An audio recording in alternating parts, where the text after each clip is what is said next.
We now turn to item 5 in the order paper, the adjournment. The proposer of the topic will have 15 minutes and all other speakers will have approximately 7 meeting minutes. As this is the first occasion that the Assembly will hear from Mr Gary Middleton, I would remind the House that it is the convention that a maiden speech is made without interruption. I call Mr Middleton. Thank you, Mr Deputy Speaker. Indeed, it is a great honour to be able to give my maiden speech to this House today as the new MLA for Foyle. I would like to take this opportunity to firstly thank my party and their constituents for their encouragement and support this far. Sadly, it gives me no pleasure to discuss the topic of suicide, specifically within my own constituency in Londonderry. I believe the issue of suicide prevention is a matter of huge public importance.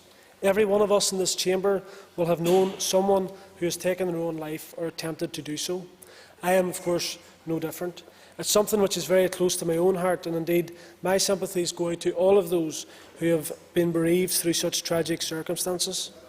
A 2014 Ulster University study of 1,671 suicides and probable suicides in Northern Ireland from 2005 to 2011 showed that 77% of those who died were male and 23% were female.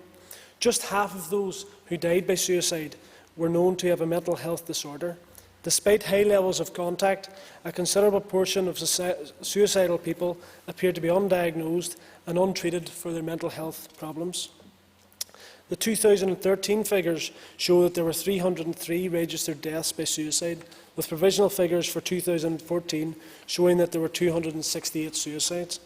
Whilst indeed it is welcome that overall in Northern Ireland there has been a decline in the number of suicides, some constituencies are seeing a rise and increased calls as well in terms of the organisations which are there to help people who have suicidal thoughts. One death, of course, by suicide is one too many. Suicide is preventable. Suicide prevention is something that we all have a stake in. The collective efforts of government departments, local organisations, mental health practitioners and related professionals can reduce the prevalence of suicide within our communities. Evidence suggests that access to crisis support, intervention and education can have a major impact in reducing the levels of suicide and preventing it. I wish to take this opportunity to thank all of the organisations who are currently working with individuals in relation to their mental health and any difficulties they may be facing in their lives. Thanks also to our health professionals for the essential service they provide. Many within our society may never require these services. However, it is only when we need the help ourselves do we truly realise and truly appreciate the importance of these services. Within the Foyle constituency, we are all too aware of the effects of suicide. Lives are lost, families are devastated and communities are broken. Between January and March of this year alone, 2 bodies have been recovered from the River Foyle by Foyle Search and Rescue. They have also taken 1 individual out of the river alive, taken 13 away from the river's edge and the bridges, whilst also having 17 causes of concern. These figures are deeply concerning, I'm sure you will all agree. Thankfully, with the work of Foyle Search and Rescue, lives have been saved and interventions have been put in place. Suicide cannot be fully prevented until we understand the reasons why an individual has suicidal thoughts and what the causes are. According to health professionals, most often suicidal thoughts are as a result of feeling like you can't cope when you're faced with what seems to be an overwhelming life situation. Individuals face a sort of tunnel vision where in the middle of a crisis, suicide appears to be the only way out. Individuals need the help and the support. Issues such as alcohol and drug abuse, relationship breakdowns, addictions, bullying and even financial difficulties can have a serious effect on their mental health. And of course it's worth noting that any one of us can face these types of issues during our life and find ourselves in crisis. We must work together to ensure that the necessary services and help is available for those who need it. Mr Deputy Speaker, as members of this Legislative Assembly, I believe it is our duty to ensure that we can do all that we can assist with suicide prevention. There are a number of ways which I believe we can work towards this. Publishing the new Suicide Prevention Mental Health Promotion Strategy. I know this is currently under development and I look forward to hearing from the Health Minister in relation to where that is currently at. Increasing public awareness through media campaigns. We have seen the impact of these types of campaigns in relation to road safety. and there is no doubt that these campaigns have helped to increase the public's understanding around road traffic collisions, therefore helping to reduce the number of traffic-related deaths.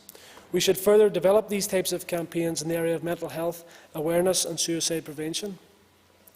Many individual organisations, schools and youth groups have already done so and are actively promoting the importance of looking after your own mental health.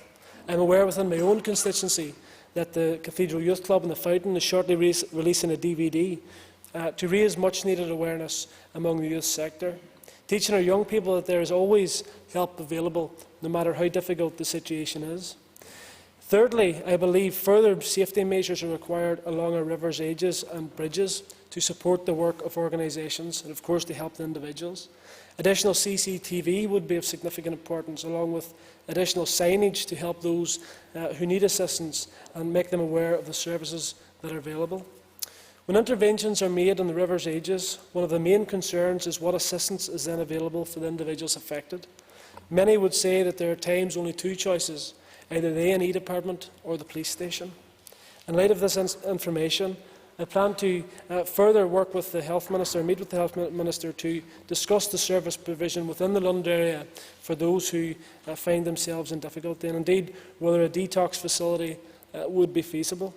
And I want to pay tribute to all those who have been campaigning already, and there's a strong campaign on the ground within my own constituency in terms of raising awareness and seeking support for additional services and maintaining the services that we have.